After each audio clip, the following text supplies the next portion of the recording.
Hello everyone, today we are turning the spotlight on a man who knows how to make brands shine, literally. So buckle up as we delve into the vibrant world of OOH with a man who's been there, done that, and probably has a billboard to prove it. Joining us today is none other than the CEO at Times Innovative Media Limited, Mr. Shekhar Narayanaswami.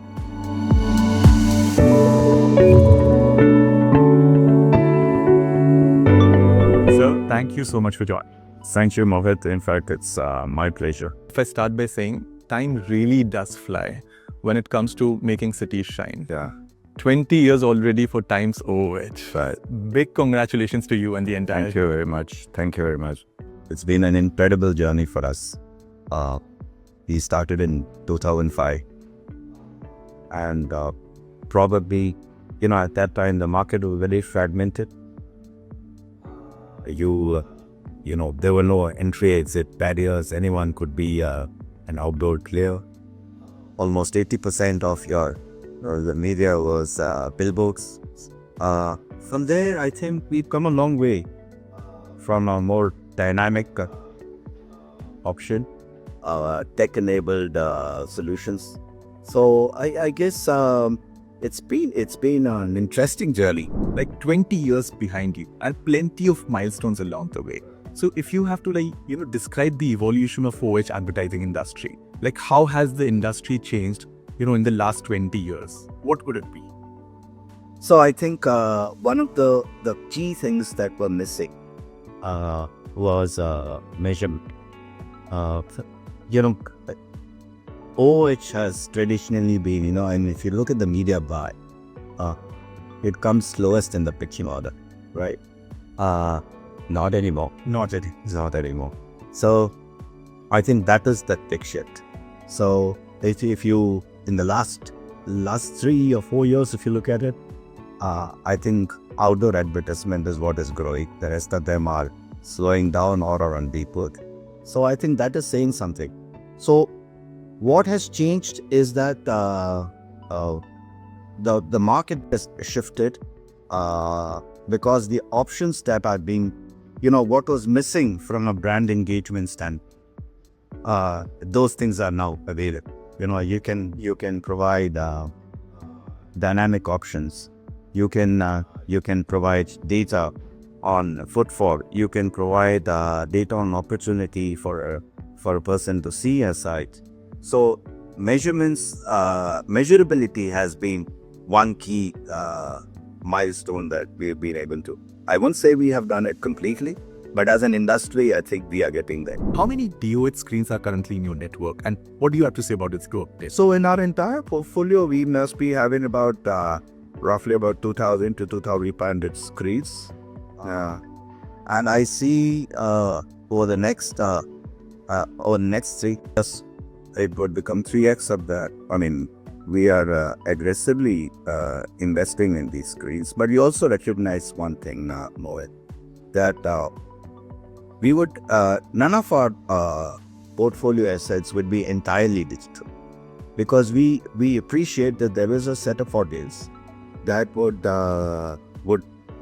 need, would not want to share space with anyone else. So we need to have the right kind of portfolio mix that caters to every brand need or for the right kind of brand need. How we measure is that we are there for the long term.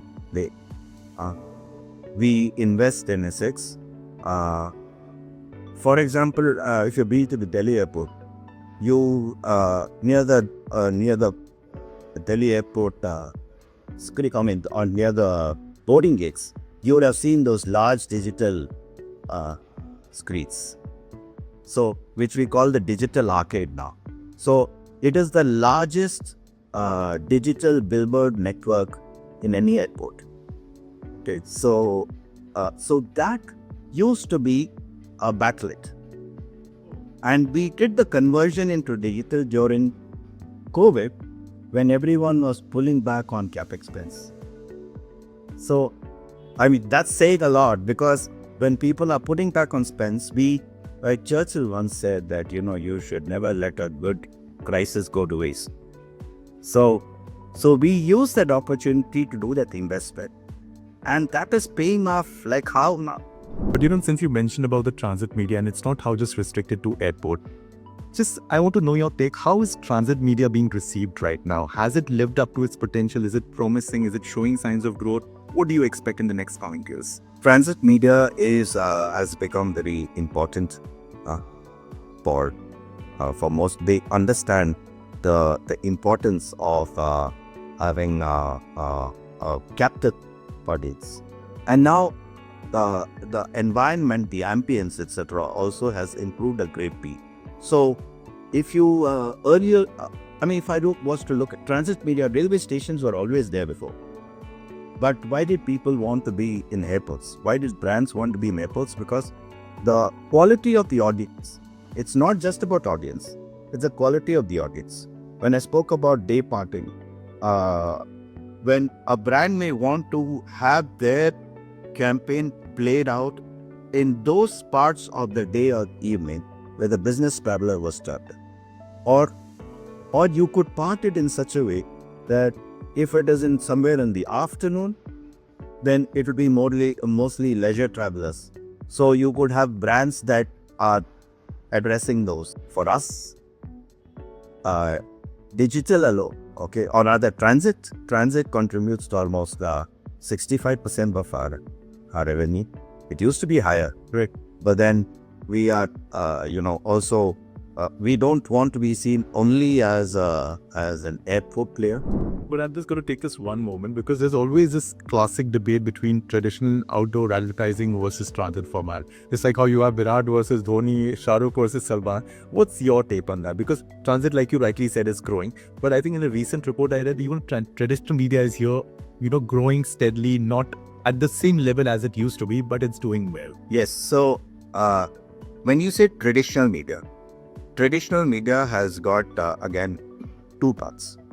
One is the classic billboards, and the other is what you call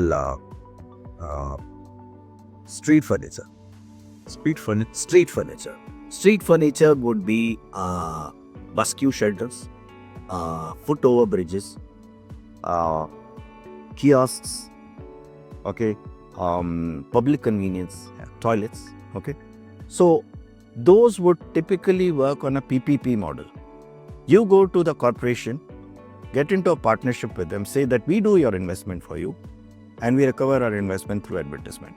So it is a way in which both the city flourishes as well as the media owner flourishes. A billboard exists only for advertising. Right. Okay.